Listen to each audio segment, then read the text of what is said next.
Hey everybody, so great to join you tonight. It's Pastor Phil, Pastor Josh here. We're so glad to see every one of you on. Who we got on there, Josh? Let's see, Eli Williams just joined.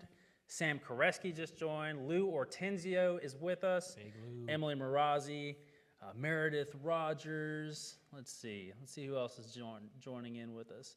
Yeah, like Phil said, we're so excited that you tuned in with us tonight. We have some awesome content we're going to cover, and we are just excited to get connected. Absolutely. I think every day that goes by, we miss the gathering even more, right? Absolutely, yeah. I'm so ready to get back together, but until then, this has been great, hasn't it? This has been a real blessing to be able to be together with you and to be able to socialize in the comments, to be able to see people that you love and you maybe haven't connected with very much over this time, and to be able to pray for some prayer requests and to answer questions together and to study God's Word together. Man, it has been so good. Can you tell us what Eli just said? Do you see his comment there? He said, "What's up?" Yeah, absolutely. It's good to see DJ Eli on there. We see Yvonne Gump, Emily Marazzi. I think we saw Meredith Rogers on there too. Adam McPherson and Laurie Givens just joined. We got Michael Yost. Shout out to Michael Yost. All right, Yosty. We got Ann Reed. Man, it's so good to see every one of you. We've got about 43 people on there right now. That's awesome. Well, hey, before we get started, and as people are going and getting on, I thought it'd be fun to have a little interview here with Josh Travis. Is that right? Yeah, he didn't know before this. Travis Weddle. Josh Travis Weddle over here. He's been our Next Gen pastor for 2 weeks now. How's it been, Josh? It's been great. It's been an awesome couple weeks. It feels like the coronavirus hit the day that I started working. I don't think it had anything to do with you. I don't think. But I'm sure it's been really weird. Ever since you've been working here, the building has been empty. Yeah, at first I thought I scared everyone away. Right. But no, it's been awesome. I think I'm far too excited about all of the Next Gen ministries here to let this shake me up. I'm pumped for the future. Absolutely, absolutely. So Josh started here as an intern a couple of years ago now. I was here for 2 or 3 months, and he has been working here as the assistant youth director for a while now too. But he's been around for a while. You've probably shaken his hands, and you've probably noticed that he's a nice guy and he's a snappy dresser with his Hawaiian shirts. But I would imagine, he doesn't speak every Sunday, he's gotten to speak a few times, but I'd imagine that you don't know very much about Josh. He's kind of a mystery man.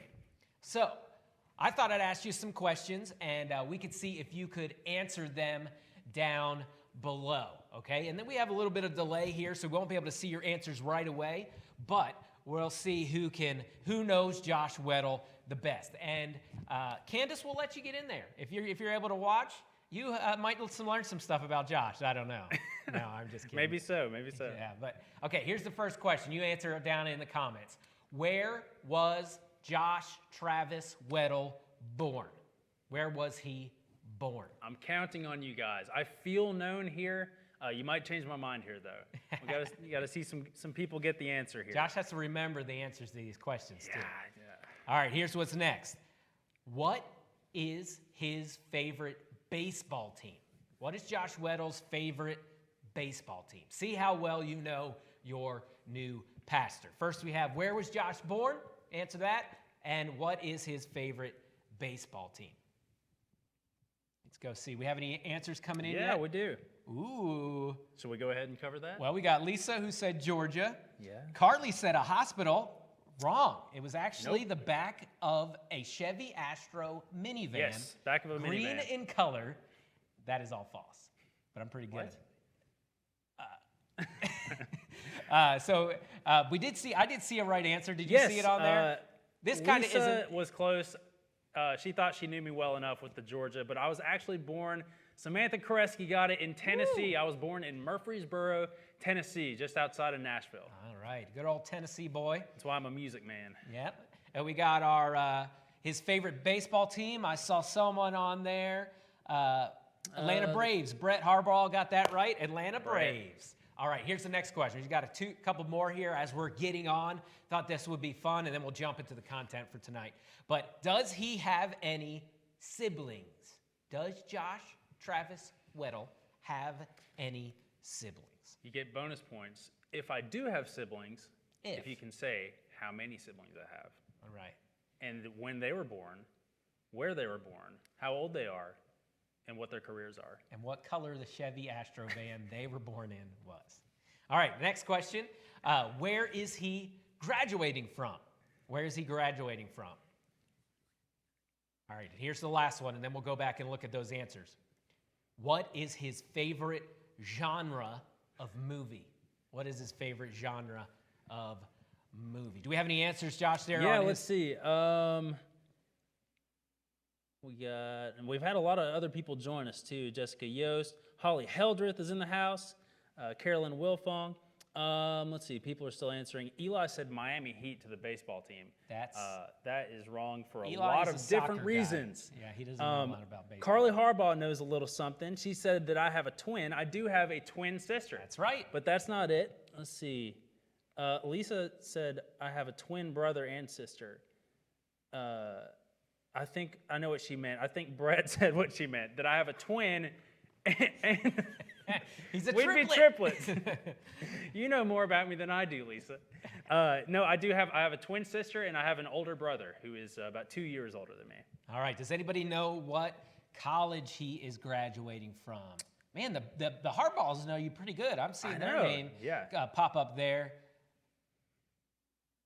Ooh, Yeah, we're getting some good answers here. yeah. So what was the next one? Where am I graduating Yeah, from? where are you graduating from? That would be Yale Law School. Yes. Figured I'd take my talents here to Clarksburg Baptist Church. No, I'm graduating actually in a couple months from Luther Rice College and Seminary. Right. I'm excited about that. And then What is your degree in, by the way? Biblical Studies with a minor in Christian worldview. Awesome, great. All right, last question there was, what is his favorite genre of movie? Now, I agree with everybody that is in the comments, and that was the answer I thought was the truth. And I think, if he's honest, this is the true answer. Probably. Because he preached a message all about it. But the answer we're seeing here a lot is rom-com. And that's, Josh said when I first asked him tonight what his favorite movie genre was, he said it was comedy.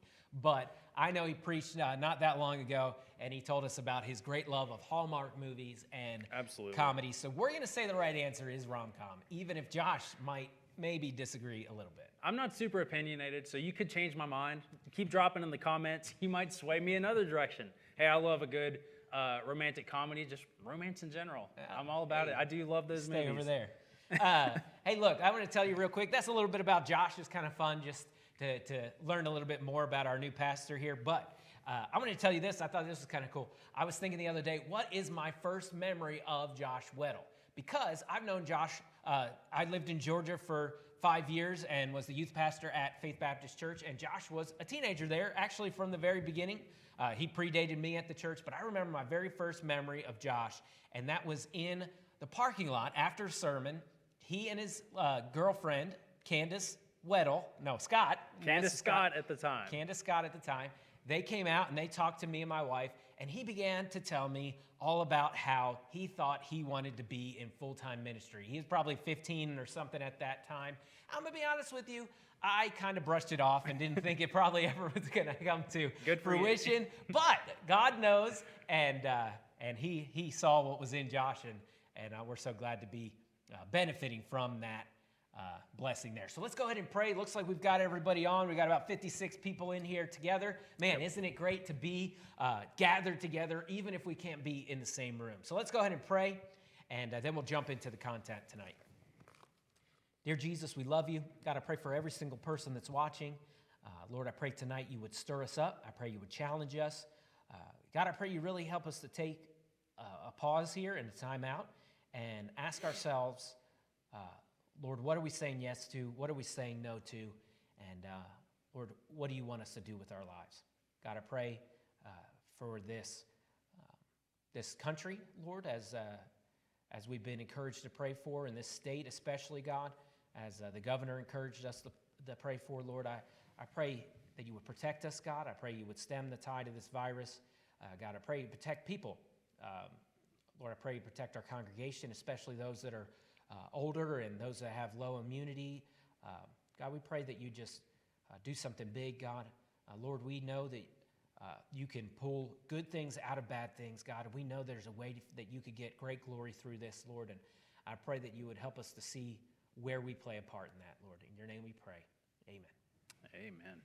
Yeah, excited to get started. Well, guys, we have been social distancing and been quarantined for a while now. It seems like it's been a couple weeks now since this has really seemed to kind of pick up. So how have things changed for you? And we'd love to hear in the comments as we go when we pose these questions to you. How have things changed for you? Have you ever watched a video on the internet or maybe on Netflix or something like that? Maybe it's even right now. Yeah, maybe right now on our live stream where the video starts to buffer and you get that little wheel that's trying to spin around and it's telling you, hey, sorry, please wait. We're buffering right now.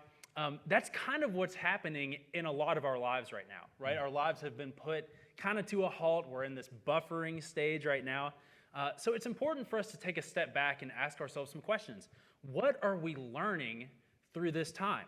Okay, and how do we in the future need to reprioritize, right? We have a lot of time to think about those kind of things right now. Absolutely. And the big question that we'd like to pose for you tonight, what things have we been saying yes to that we should be saying no to? And what things have we been saying no to that we really should be saying yes to all along? Absolutely. That's a big question. I know it's something Josh and I have been thinking about the last couple days. Yeah. And Matthew 5:37 says this. It says, let what you say be simply yes or no. Anything more than this comes from evil. Another version says it this way, let your yes be yes and your no be no. Now this verse is all about telling the truth, not just with your words, but with your actions. And sometimes the things that we would say are our core values, we don't actually follow through with. We say that our family is the most important thing, but then we put our job first. We say that our wife is the only woman for us, and then we flirt with a coworker. Then we say that yes with our mouth, but no with our actions. Now, I don't know if you've heard this old saying ever, but I heard it a lot growing up, and it says this. Your talk talks and your walk talks, but your excuse me, I got it wrong. I said it 1,000 times and I didn't get it right.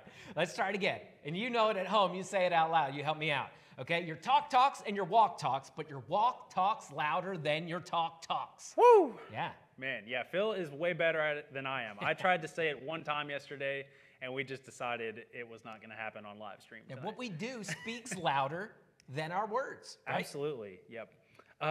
So I'm not going to pretend to be a business expert here, but there is something in the business world called opportunity cost. Chances are you've probably heard that term before, and what it really means is that when you say yes to something, as a result, you're saying no to something else, right? When you say yes to one thing, you're saying no to other things. See, Coca-Cola isn't going to get into the video streaming business to compete with a company like Netflix. Right. And that's not because video streaming is bad, right? It's just because saying no to video streaming gives them the opportunity to say yes to making the best drinks that they can make, right? You can't do everything. When you say yes to one thing, you're saying no to other things. Absolutely. And that's, we're going to talk about some things right now that we maybe can say yes to, and without realizing it, we're actually saying no to other things. One that I know we're probably all realizing right now is that we are busy people. And a lot of us say yes every day to busyness. And what we don't realize is we're saying no to family, we're saying no to self-care, to peace, to rest, recovery, to being refreshed. We have an addiction to busyness. And quarantine right now is painful for some of us because we go, and we schedule more and we pack in as much as we can and we don't have silence or rest. If you were to take somebody from the 1500s and drop them in to 2020 right now, after all the, the shock of, video screens and telephone calls and all that kind of stuff, I think that they would think that we are nuts by how busy we are. And just like with exercise, we need recovery days. We have all this going on. We have to have time to bounce back. And many of us live just with this constant feeling of being tired. And no matter how much sleep we get, and it's not because we're tired, it's because we're depleted. We haven't had a chance to recover. We haven't had a chance to check out whether the leaves are changing colors or whether the flowers are beginning to bloom. Because we have to have a rhythm of rest in our lives. You know, the Bible calls that Sabbath, a day set aside like God rested on the seventh day of creation. Now, part of Sabbath is trusting that God will continue working even when you are at rest. You think you can't afford a Sabbath, you think you can't afford this time of rest, but that's actually a lot of times for us a lack of faith. We think if we don't do it, it won't get done, and we don't trust God enough to leave things in his hands. Now, Martha learned that the hard way, right? She was worried about many things, but she missed the main thing. She missed out spending time with Jesus. And we can lose our impact in this world by being too busy. Now, I'm not a big gun guy, but I did shoot shotguns a lot growing up, and we'd skeet shoot and target shoot and things like that. And I realized not too long after doing it is that the further away a shotgun gets, the less impact it makes, the less power it makes. Right. And a lot of us, that's how we are with our lives. We don't have a real purpose. We don't have a real focus, and because of that, we lose our impact. And a lot of us, that's where we're at. Instead, we need to have a laser focus on our impact and what we're trying to say yes to and what we're trying to say no to. Right. Like you said, too, I think as we've got, just the chaos of the pandemic in being a little more reserved and keep having all of our focus on COVID, we have lost sight of the flowers are blooming right now. Right, and the weather's getting a lot better. Mm-hmm. And I notice it big time because I'm not a fan of cold weather. So any kind of sunny day we get, I notice it. I want to be outside. Yeah. So, but yeah, look around you. The world is still very beautiful. The flowers are blooming right now. The weather's getting better. There's some cool things to celebrate there. But another thing we could say yes to that leads to another no, when we say yes to security and comfort, we are saying no to faith, growth, healthy risk, and maybe even living in God's will for our life. Jonah ran from God, and he didn't want to go to Nineveh, right? Right. It's because those people hated his people and vice versa. So instead of saying, going where God asked him to go, he said yes to things like security and comfort, and he ran from God. But we know if you've read that story, that didn't last very long, right?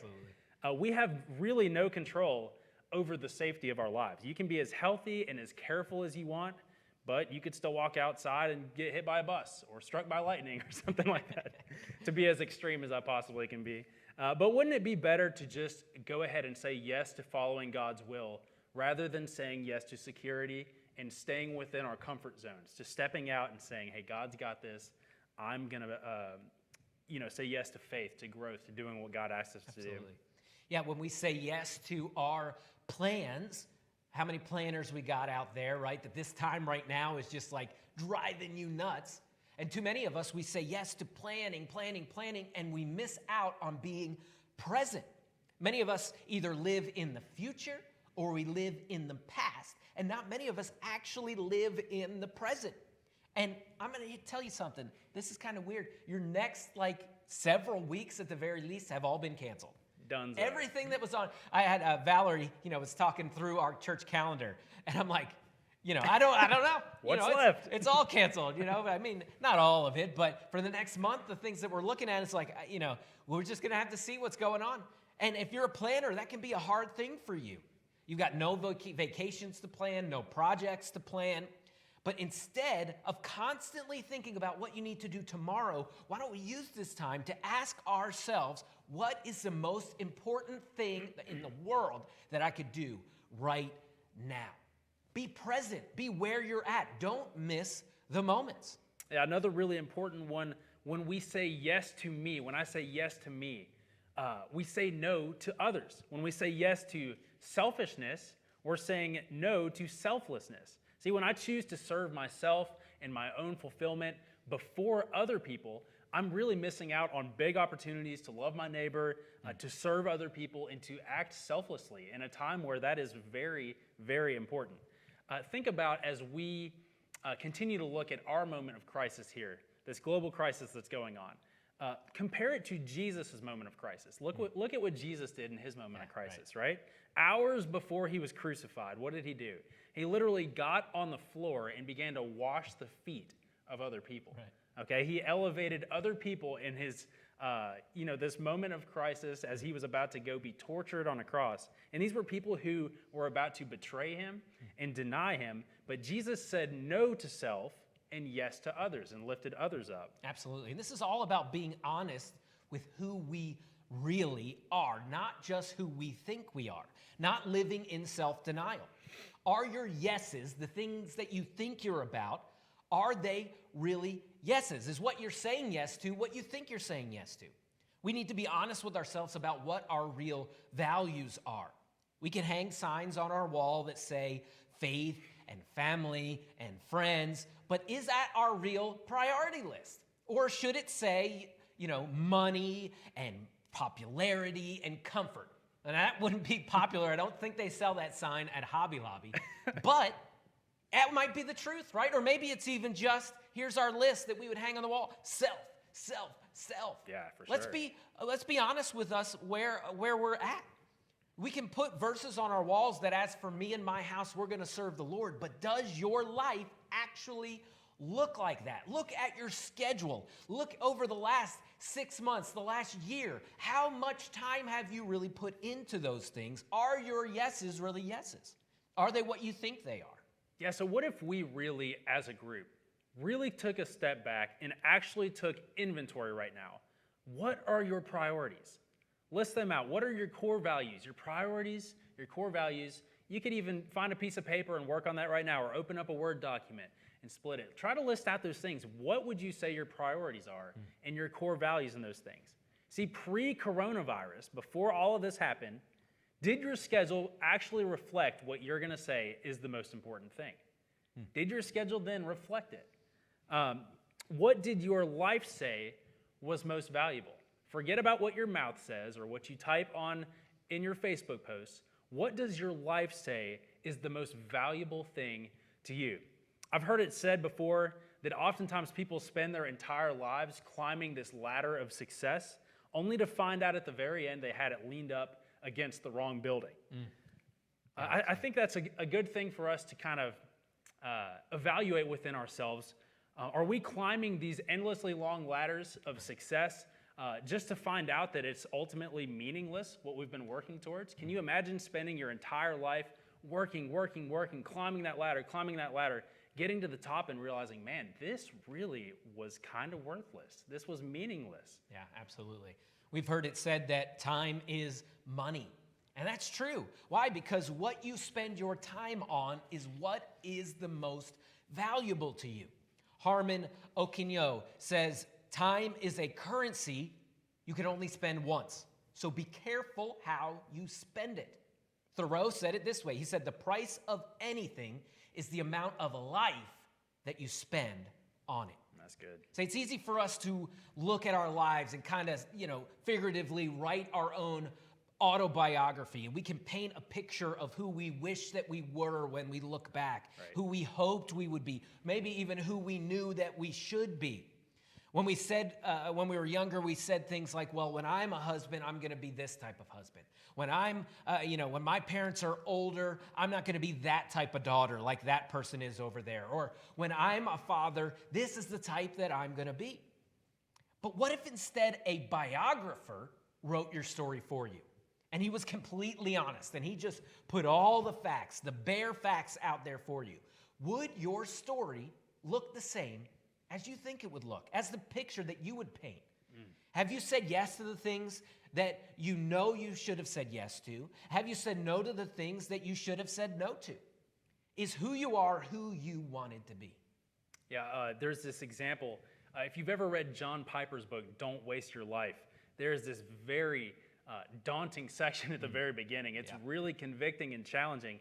He brings up this specific time he had heard his father preach. He was urging people to devote their lives to Christ. And this man walked in, and he had a very hard heart. He was very resistant to the gospel and really stubborn around the church atmosphere and everything. But they said one day the man accepted Jesus, and following the service, all he could do was sit and just sob and just weep uncontrollably. And through the tears and the crying and all of these emotions that had surfaced, all he could manage to repeat was these 3 words: I've wasted it. Wow. I've wasted it. See, in this emotional time, he had just accepted Christ, but he couldn't get over the fact that he had wasted his life. He was mourning over this lost life, those lost years that he could have devoted to living for Christ, to living for things that actually matter. Don't wait until the end to figure out what you want your story to say. You can make that decision today. You don't have to wait until the end of your life and become like this man who says, hey, I've wasted it. I've wasted all of these years, right? But we've got good news, right? God, the God of the universe has basically given us a timeout right now. Okay, he's slammed the brakes on our lives. He's quarantined us in our houses, and he's put a pause on everything, it seems like. Absolutely. We tell our children, right? You say, you're in timeout. Go and think about what you've done. But, if we're honest, Josh, I don't know about you, but I never really thought about what I did. Never. I Nope. mostly thought about what I wanted to do next. Yes, But absolutely. this now is your chance to check your game plan. Most people don't get this chance until they're in the twilight of their years and they look back on their lives and they say things like, man, I wish I would have said yes to God more. Or maybe it's, I wish I would have said yes to my wife more. You know that marriage problems actually don't just happen. They wedge in the distance that's already there. And we have these things go on. Maybe for you, it's, I wish I would have said yes to my kids more. Right now, you've been stuck in your house with your kids. And you might have noticed that maybe you didn't have the relationship that you thought you did. And maybe there's some weird tension and some awkward silence and some maybe a little bit of yelling. And hey, now's the time to work on that. Those cracks are a time that you could, and a warning sign that you should patch those things up now. I wish, you might say, I wish I would have said no to having more stuff. I wish I would have, you might have some bills coming due, and now you've got a little bit of uncertainty at work, and you might say, man, I wish I would have lived a little bit different and saved a little bit more. And now's your chance to reevaluate those things. You might say, I wish I would have said no to that promotion and had that chance to be with my kids while I had the chance, or had that chance to sacrifice for others and to be at church when I knew I should be. Or maybe you would say, I wish I would have said yes to treating others and no to just treating myself. Now is a great time for us to look at everything we're doing. God has called time out. And it's a chance for us to look at our lives and say, all right, what needs to go? What should stay? What do I need to change? Yeah, it's very challenging, but it's something we've got to do. We've got to take advantage of this time, to take a step back, see where our priorities really are. Just like we talked about earlier with the opportunity cost, Joshua, if you look in the book of Joshua, he stood before the people of Israel and told them that they had to make a choice. Okay, they had to choose. It says in Joshua 24:15, it says, and if it is evil in your eyes to serve the Lord, choose this day whom you will serve, whether the gods your fathers served in the region beyond the river, or the gods of the Amorites in whose land you dwell. But as for me and my house, we will serve the Lord. Okay, there was this moment of opportunity cost, right? Hey, make your choice what you're going to say yes to, what you're going to say no to. Some of us are making sacrifices on the altars of the gods of this world, right? And we're sacrificing the things that we would say are the most important to us. But wouldn't it be a shame for us to waste this opportunity? Think about it. We've had this time now to kind of step back, maybe jot some things down, think about our priorities and our values and what really means a lot to us. Imagine day one getting out of quarantine and starting right back where we left off, just jumping right back in where you were and not really taking advantage of this opportunity. Let's take advantage of this, guys. Absolutely. There was a man by the name of Samson that had some yeses in his life, and he said yes to those things, and he shouldn't have, right? If you've read that story, you see, man, Samson, what are you doing? You have so much opportunity. He said yes to the wrong wife. He said yes to touching a dead animal when God told him not to. He said yes to drunkenness, even though God said you need to stay away from that. He said yes to telling a woman how he could lose his strength by cutting his hair. He thought he had represented God well as a prophet, but there was a long list of no's that he should have said. And a lot of gifts and potential were wasted. Well, God called a timeout in his life too. He was captured by the Philistines. He was made blind. He was made into a slave. But as he had that time alone, working and toiling, he took inventory of his life and he realized that his priorities were all wrong. And then he tried to do what was best to right his wrongs. And the Philistines brought him out. You remember the story. They bring him out. They mock him. They mock his God. And Samson finally puts an end to all of that. Yeah, see, right now has given us a gift of a timeout. If you can't see any other positive things that are happening in this situation, we have the gift of a timeout, the chance to take inventory, right? Is what you say is important really the most important thing to you? You have no plans, most of us, and all the time in the world, right? Time to check to see if your yeses are really yeses, if your nos are really nos. And the great thing about this is we can shift our eyes from our situation to God and see, we know that God's yeses are always yeses, Yep. and his no's are always going to be no's. Absolutely. Turn in your Bible real quick if you've got it there with you. The one last place, maybe you're watching on the TV screen and you can pull it up on your phone. Otherwise, I'll read it here for you. But it's 2 Corinthians chapter 1. 2 Corinthians chapter 1. In this passage, Paul is trying to prove to the church in Corinth that he loves them. And then he wants to be with them. And he wanted to worship together with them and be there for him. And they're worried that they have been forgotten. Look in verse 15. This is what Paul says. He says, because I was sure of this, I wanted to come to you first, so that you might have a second experience of grace. I wanted to visit you on my way to Macedonia and to come back to you from Macedonia and have you send me on the way to Judea. Was I vacillating? Was I going back and forth when I wanted to do this? Do I make my plans according to the flesh, ready to say yes, yes, and no, no at the same time? As surely as God is faithful, our word to you has not been yes and no. For the Son of God, Jesus Christ, who we proclaim to you, Silvanus, Timothy, and I. He said, for we proclaim to you the Son of Jesus Christ. He said, I was not yes and no, but in him it was always yes. And then check this last part out. It says, for all the promises of God find their yes in him. Man, that's amazing. Paul assures them that his intention to come and see them was true. Paul doesn't want his word or the gospel to come into question. But then he gives us this wonderful news. All the promises of God find their yes in Jesus. Jesus coming to earth, living a perfect life, dying on the cross, being resurrected on the third day. That was all one huge yes to you.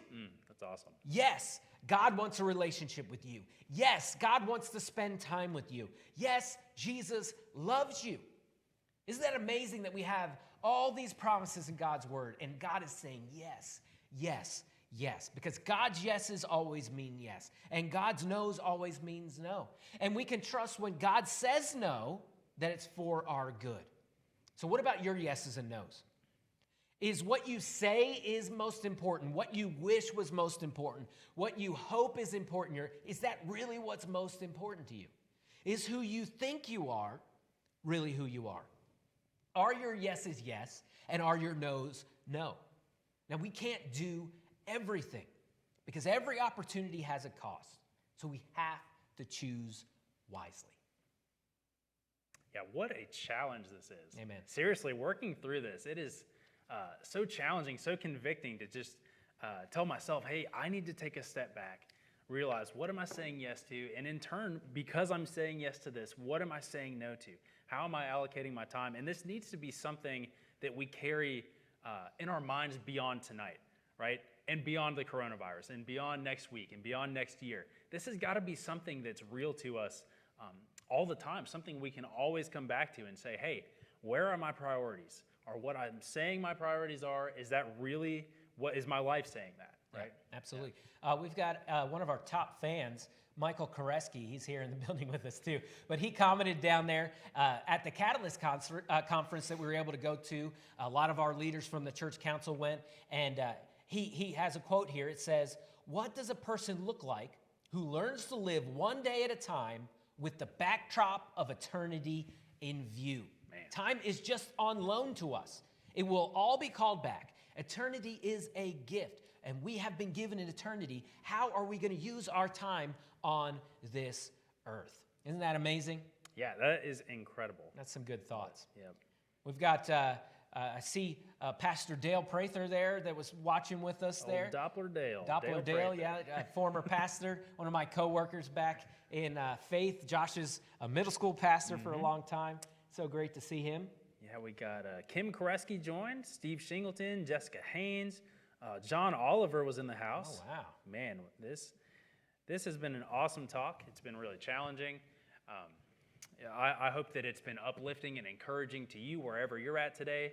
We are really, really enjoying doing this. Absolutely. Right? Let us know if you are still enjoying this, if you're tired of us yet, right? Get these guys off the screen, right? No, but hopefully, I know we've gotten a lot of comments about how this feels like what we're supposed to be doing, right? This feels like sharing time together and being connected together. Hey, if you don't mind, go ahead and maybe drop in the comments some things you've been learning during this time. What we talked about tonight is what Josh and I have really looked at our lives and said, man, this is what we need to look at. Maybe you can drop down there just some thoughts. These comments continue to be open and continue to give you a chance to encourage each other and lift each other up. Yeah, it's been really cool. Just really, I feel this entire year, since the start of 2020, God has impressed on me from the start how big He is and just the importance of looking at things through the light of eternity. Absolutely. Right? I started off the year, we left Passion. They gave us Don't Waste Your Life by John Piper. It absolutely changed everything about my trajectory for the year, the way that I looked at time. And then now we're dealing with this, and it's another good time to step back, think about priorities, make sure we're living for the right things, that we're not wasting our life on things of this world that are fleeting, that are not going to last, that are not eternal. But just to challenge ourselves to say, hey, is what I'm doing making an impact for the kingdom? Absolutely. Right? Now, I don't want to undercut. That was really great. I don't want to undercut what you just said with a joke, but I've seen recently that people have said that we need to take back all the things that we've said about 2019, right? we talk so much about how bad 2019 is. Man, we've got crazy stuff going on. But it should prove to us that today we should be thankful for today because we don't know what tomorrow is going to hold. So what are the things that we have going on in our lives today that we might not have tomorrow? And how can we hold on to those things? Well, Josh, do you remind to go ahead and pray over us? Pray for each and every person watching. Pray for our country. Pray for this virus. Pray for protection. Pray that God would help us, be a light in the darkness. And you know what? If you think of something you want to pray on your own, that's by all means do that as well. Just whatever you ask me to pray for. That's it. No, let's go ahead and pray, guys. God, we just thank you so much again for the opportunity to meet through these online platforms, that we can still stay connected. God, because we're so thankful for the community of Clarksburg Baptist Church and anyone we can reach, God. I pray that you would continue to just give us peace in these anxious times and these times of discomfort, these times of worry and stress and fear. I pray that you'd help us to keep our eyes focused on you and your kingdom, that we would seek the kingdom first, God, and that we would try to look at our lives in light of eternity and what really matters. I pray that you would continue to just work on our hearts through these messages, through these discussions and talks. And I pray that you would help us to grow even closer through this season as things are a little bit unusual right now, God. But we know that you are growing your church, and we are excited for the future. And we're just pumped up for all that you're going to do, Lord. Thank you for this time again, and we thank you for everything. And we're going to pray. Amen. Amen. Well, so glad to be with you guys tonight. Hey, I just want to challenge you. The other day, I think it was yesterday, I put out a little scavenger hunt that I put together on ways that we can be good neighbors during this time, and we can step out and check on people. Hey, you got people that are going to be isolated. You got people that are going to feel depressed and anxiety and loneliness. Check on those people that maybe are a little bit more isolated. Give them a call. And I've made that scavenger hunt. There are a lot of those type of things are on there. Maybe we'll post it to our Clarksburg Baptist Church website or our Facebook page here later tonight. But at the very least, you can go on my Facebook page, Phil Wayman, and you can check that stuff. And just a challenge to us to get outside our box and to obviously be safe and to make sure that we're not spreading something we don't want to. But we got to step out of our comfort zone here, and we've got an opportunity to spread the gospel, and we need to do our best to try and make that happen. Amen. Yeah. One other thing, too, that me and Phil had talked about this week, we talked about how everybody in this time, I think, is experiencing some sort of loss, right? Yeah, absolutely. It might not be as severe for you as others in terms of you might not be losing loved ones through the coronavirus and things like that. I've caught myself, feeling really sad just not having sports and things like that, right? But sports radio right now, all they do is talk about everybody has coronavirus. I know. It's very depressing. Yeah, I'm thankful at least the NFL, free agency and the trades happened and everything. Aside from Tom Brady coming to the NFC South with the Falcons. Oh, man. But everybody's experiencing some sort of loss. As you check on your neighbors, be considerate of what people are losing. And I'd love to encourage you to check on students. Yeah. Okay, specifically students who were seniors in high school this year. This has been a heartbreaking loss for a lot of students who are in the middle of playing sports. Maybe it was something with band or show choir or theater. There was a lot going on. These kids were moving up to their prom night, right? There was all the proms were going to be in the coming month or so, graduation, and a lot of these things have been put on hold or absolutely ripped out of their lives. And so just consider students as we go through this time too, and just anybody who might be suffering a different loss than you are, right? Absolutely, yeah. I'm sure there's so many different types of the losses that people are scared about their job, they're scared about their homes, they're scared about all types of stuff. And now's a great time for us as Christians to go ahead and step up and be a light and encourage some people. Amen. Praise the Lord. We thank you so much for being with us tonight, and look for our children's church video to drop. You're not gonna coming out tomorrow. Right. This is way better. We did okay last time, but you're not gonna want to miss this upcoming one. Get your kids in front of the video. Yes. Set them down. Stop watching. I don't know, Pokemon or Blippi or I don't even know what kids watch. Don't hate on Pokemon. SpongeBob. I can watch that. There you but go. This is better. This is more important. It has a long-lasting eternity value to it. So Right. get them down. Get them out. And sit them in front of this and do the crafts with them and talk to them about the lesson. Also, we've got our family devotions on Tuesdays and Thursdays that we're doing. Would be great to share with your kids. Hey, the kids that are going through this right now, they're going to have questions. And they're going to have a little bit of confusion about what's going on. And we have to make it clear what's the most important. Now, we're not always going to talk about, here's a virus and this is what's going on, but we can talk about Jesus, we can talk about the important things and encourage them to trust in our God. Amen? Amen. Yeah, that's awesome. Be checking out those things that are coming out, and you let us know if you need something. We've been passing out senior boxes for the last couple of days. I think we've done about 20 of those. If you are in need of a box of food, go ahead and email either me at pwayman@clarksburgbaptistchurch.com or our administrative assistant, Valerie Holm, and hers is vholm. Did it really? Completely? We love you so much. We thank you for being with us tonight. Love you guys. Amen.